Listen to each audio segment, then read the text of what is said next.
Green world అడవిలో అందమైన ఉదయం. జంతువులు చెరువు ఒడ్డున పొద్దున్నే వీచే చల్లని గాలిని ఆస్వాదిస్తున్నాయి. అలాగే పక్షులు తమ తమ గూటిలో కూర్చుని తాజా గాలిని పీల్చుకుంటున్నాయి. అప్పుడే మంటూ వేటగాడు అడవిలోకొచ్చాడు. ఈ అడవిలో చాలా జంతువులున్నాయి. కొద్ది రోజులు ఇక్కడ ఉన్నానంటే భోజనం ఏర్పాట్లు కూడా సులభం అవుతుంది, అలాగే సంపాదన కూడా. అలా అని తను బాణాన్ని గురిపెట్టాడు. అరే వా, ఒక చిలుక! ఇది ప్రాణాలతో దొరికిందంటే మార్కెట్లో మంచి రేటు పలుకుతుంది. తను బాణాన్ని చిలుక వైపుకి గురిపెట్టి బాణం వదిలాడు.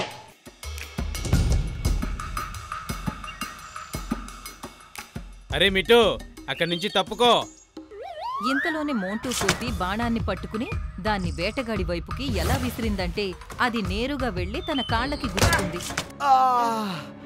అయ్యో దేవుడా, చచ్చాన్రా బాబోయ్! ఏమైంది? బాగా మజా వచ్చింది కదా? నీ సంగతి చెప్తా. ప్రస్తుతానికి వెళ్తున్నాను, మళ్ళీ తిరిగి వస్తాను. అలా అంటూ వేటగాడు అక్కడి నుండి వెళ్లిపోయాడు.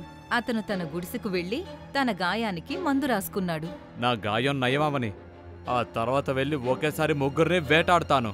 వేటగాడు సాయంత్రం వరకు విశ్రాంతి తీసుకుని మళ్లీ తన ధనుస్సుని తీసుకుని బయటకొచ్చాడు. ఇప్పుడు చెబుతా ఇక్కడ జంతువుల సంగతి, నా బాణం నుండి ఎలా తప్పించుకుంటాయో. వేటగాడు ముందుకు సాగాడు. రాము ఏనుగు ఇంకా చోటు జింక అక్కడ నిలబడి మాట్లాడుకుంటున్నాయి. చోటు జింక, నేను నా బరువుని ఎలా పెంచుకోవాలని ఆలోచిస్తున్నాను. ఒక ఏనుగయ్యుండి ఇలాంటి శరీరం బాగుండదు. ముందే అంత లావవుతున్నావు. సూది గుచ్చుకుంటే బెలూన్లాగా తుస్సయ్యి గాల్లోకి ఎగిరిపోతావేమో అనిపిస్తుంది. అలాంటిది ఇంకా బరువు పెంచుకోవాలంటున్నావా? ఇప్పుడే వీళ్ళ మధ్యలో చుచ్చు పెడతాను. అలా అని వేటగాడు జింక మీదకి గురిపెట్టి బాణాన్ని వదిలాడు. కాని ఆ బాణం జింకకి తగలకముందే ఒక గద్ద దాన్ని తన నోటితో పట్టుకుని దూరంగా విసిరేసింది. అరే, ఇదేమడివి? పక్షులని జంతువులు కాపాడతాయా? జంతువుల్ని పక్షులు కాపాడతాయా? ఇదే మా అడవిలో ఉన్న ఐకమత్యం. బాబూ వేటగాడా, ఇక్కడ నీ పప్పులు ఉడకవు. ఇక్కడ నుండి వెళ్ళిపోవడమే నీకు మంచిది. లేదు, నేనంత త్వరగా ఓటమిని ఒప్పుకోను. అప్పుడే 2 రాబందులు ఇంకా ఒక కాకి తన తలపైకి దూకాయి. అరే అరే, కాపాడండి! అతను తన తలని కాపాడుకుంటూ అక్కడి నుండి పారిపోయాడు. అలాగే జంతువులన్నీ నవ్వడం మొదలుపెట్టాయి. ఈ జంతువుల్లో చాలా ఐకమత్యం ఉంది, అందుకే నేను వాళ్ళని ఏం చేయలేకపోయాను. కానీ ఇప్పుడు వీళ్ళ ఐకమత్యాన్ని చెడగొడతాను. తన గుడిసెలో ఒక పంజరం ఉంది. అందులో ఒక ఎర్ర చిలుక ఉంది. అతను చిలుకను బయటకు తీశాడు. అప్పుడే తన మొహం పైన పైశాచిక నవ్వు కనిపించింది. మరుసటి రోజు అదే ఎర్ర చిలుక అడవిలోకొచ్చింది. అక్కడ తను ఒక తోడేలు ఎదురుగా మాంసం ముక్క పడి ఉండడం చూసింది. అది తోడేలుకు తెలియక నిద్రపోతుంది. ఇప్పుడొస్తుంది అసలైన మజా. తను ఆ మాంసం ముక్కను తీసుకెళ్లి రాబందు కూర్చుని ఉన్న చెట్టుపైన పెట్టింది. అప్పుడు రాబందు ప్రశాంతంగా నిద్రపోతుంది. తన ముక్కులోకి ఆ మాంసం వాసన వెళ్లిన వెంటనే తను నిద్రలేచింది. అరే వా, ఇదెక్కడి నుంచొచ్చింది? చాలా ఆకలేస్తోంది. సరే, దీన్ని తినేద్దాం. అలా అంటూ రాబందు మాంసం ముక్కని కొరకడం మొదలుపెట్టింది. ఇంకోవైపు తోడేలు నిద్రలేచింది. అరే, ఈ మాంసపు ముక్క ఎక్కడికి పోయింది? దాన్ని నేను ఇక్కడే పెట్టి పడుకున్నానే. అప్పుడే ఎర్ర చిలుక తన దగ్గరకు చేరుకుంది. తోడేలన్నా, నీ మాంసం ముక్క ఎవరు తీసుకున్నారో నాకు తెలుసు. కానీ నాకు మాటివ్వు, తనకి నా పేరు చెప్పనని. లేదంటే తను నన్ను చంపేస్తుంది. అరే, అలా ఏం జరగదు. నువ్విది ముందు చెప్పు. ఈ పని ఎవరు చేసుంటారో? అలాగే చెప్తాను. నేను చింకీ రాబందు నీ మాంసం ముక్కను తీసుకెళ్ళడం చూశాను. తనకి ఎంత ధైర్యం? అలా అంటూ తోడేలు తమ ఇంటి నుండి బయటకొచ్చి రాబందు దగ్గరకు వెళ్ళింది. వా, ఇలా దొంగతనం చేసిన మాంసాన్ని ఎంత ఆనందంగా తింటున్నావో. దొంగతనం చేయడానికి సిగ్గుగా లేదా? లేదు, నేను దొంగతనం చేయలేదు. నేను నిద్ర నుంచి లేచేలోగానే ఇది నా ముందుంది. అంటే మాంసానికి రెక్కలొచ్చాయా ఏంటి? వాటి రెండింటి మధ్య పెద్ద వాదన మొదలైంది. అలాగే కొన్ని జంతువులు ఇంకా పక్షులు అక్కడికి చేరుకున్నాయి. చూస్తుంటే మన ప్లాన్ ఫలించినట్టుంది. ఇలాగే చిలుక జంతువుల భోజనం దొంగతనం చేసి పక్షుల వరకు చేర్చేది. అలాగే పక్షుల మీద దాడి చేసి జంతువులపైన నింద వేసేది. నెమ్మది నెమ్మదిగా పక్షులు ఇంకా జంతువుల మధ్యలో గొడవలు మొదలయ్యాయి. ఇంకా అవన్నీ ఎదురెదురుగా నిలబడ్డాయి. ఇక చాలు, మీ జంతువుల అరాచకాలు ఎక్కువయ్యాయి. ఇంకా ఈ అడవిలో మీరైనా ఉండాలి, మేమైనా ఉండాలి.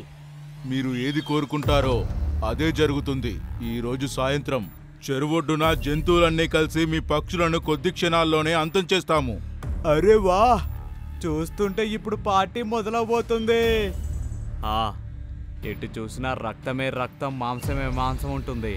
మనిద్దరం కలిసి భోజనాన్ని ఆస్వాదిద్దాం. సాయంత్రం అవ్వగానే వేటగాడు చిలుకతో కలిసి మర్రి చెట్టు వెనక దాక్కుని జంతువుల మీద దృష్టి పెట్టారు. ఒకవైపు జంతువుల గుంపు, ఇంకొక వైపు పక్షుల గుంపు ఎదురెదురుగా నిలబడ్డాయి. జంతువులు పక్షులు చాలా కోపంగా ఉన్నాయి. ఇప్పుడొస్తుంది అసలైన మజా.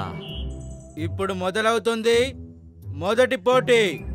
ఈ మాట విని మోంటూ కోతి తన 2 చేతులతో మాంసం ముక్కలు తీసుకొచ్చి నేల మీద వాటి ముందు పెట్టింది. చూద్దాము పక్షులు ఇంకా జంతువులలో ఎవరెక్కువ తినగలరో అని. పోటీ ఇప్పుడు మొదలవుతుంది, చూద్దాం. ఇదేం పోటీ? ఈ జంతువులకేమైనా పిచ్చా? ఇప్పుడొక మాంసం ముక్కని గద్ద తింటుంది, ఇంకో ముక్కని నక్క తింటుంది.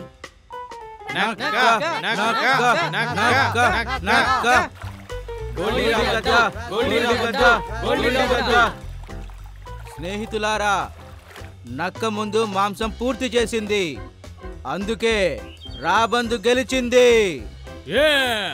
మేము గెలిచాము. ఇదేంటి విచిత్రంగా, ముందు నక్క భోజనం తినేస్తే గ్రద్దలా గెలుస్తుంది. ఇప్పుడు రెండో పోటీ. చూద్దాం ముందు పక్షులు చెట్లు పైకెక్కుతాయో లేదా జంతువులో. తనలా అన్న వెంటనే మోంటూ కోతి చెట్టు పైకి ఎక్కడం మొదలుపెట్టింది. అలాగే టీను పిచ్చుక కూడా వెంటనే వెళ్లి చెట్టు మీద కూర్చుంది. ఈ పోటీలో గెలిచిందెవరంటే మోంటూ కోతి. చప్పట్లు కొట్టండి స్నేహితులారా. వీళ్ళు ఒకరినొకరు ఎప్పుడు కొట్టుకుంటారు? ఇప్పుడు ఉండబోతుంది చావాట. బహుశా ఇప్పుడు వీళ్ళు గొడవ పడతారేమో. ఇప్పుడు చూద్దాం పక్షులు ఇంకా జంతువులలో ఎవరు గొడవ పడి గెలుస్తారో. ఈ మాట విని వేటగాడు తన జుట్టును పీక్కుని ముందుకి దూకాడు. ఇంక చాలు, ఇంక చాలు. మీ జంతువులకి పక్షులకి పిచ్చి పట్టిందా? పోటీ పడాలంటే గొడవ పడండి. ఇలా భోజనం తిని డాన్స్ చేసి ఎవరైనా గొడవ పడతారా? అలా అయితే మీ మధ్యలో ఎప్పటికీ గొడవ జరగదు. ఈ మాట విని జంతువులు ఇంకా పక్షులు అన్నీ కాసేపు శాంతంగా ఉన్నాయి. ఆ తర్వాత గట్టి గట్టిగా నవ్వడం మొదలుపెట్టాయి. మా మధ్యలో ఎప్పటికీ గొడవ జరగదు. ఈ విషయం మేము మీకు ఆ రోజే చెప్పాం కదా. అలాంటప్పుడు నువ్వు ఎందుకు నీ చిలకని పంపించి మా మధ్య గొడవ పెట్టాలని చూస్తున్నావు? అంటే మీకు ఆ విషయం గురించి తెలుసా? అవును, మాకు మొదటి రోజే తెలిసిపోయింది ఆ చిలుకని నువ్వే పంపించావని. అందుకే మేం కూడా నిన్ను పిచ్చివాణ్ణి చేయడానికి ఊరికే గొడవ పడుతున్నట్టు నటించాము. ఏమంటావ్? మజా వచ్చిందా వేటగాడా? ఈ మాట విని వేటగాడు కోపంతో ఇలా అన్నాడు. నేను మిమ్మల్ని వదిలిపెట్టను, పగ తీర్చుకుంటాను. సమయం వచ్చేసింది. నీకు బహుమతి ఇవ్వాల్సిన సమయం. పదండి స్నేహితులారా, మొదలు పెట్టండి. ఈ మాట విని పక్షులన్నీ వేటగాడి మీద దాడి చేయడం మొదలుపెట్టాయి. నా తల. తర్వాత ఖడ్గమృగం తనని ఎంత గట్టిగా గుద్దిందంటే తను గాల్లోకి ఎగిరిపోయాడు. గురు, నేను కూడా వస్తున్నాను. నన్ను వదిలేసి ఎక్కడికి వెళ్ళిపోతున్నావు? అలా అంటూ చిలుక కూడా తన వెంట ఎగురుకుంటూ వెళ్ళిపోయింది. స్నేహితులారా, ఐకమత్యంలో ఎంత బలముంటుందంటే ఎంత పెద్ద సమస్యనైనా సులభంగా ఎదుర్కోవచ్చు.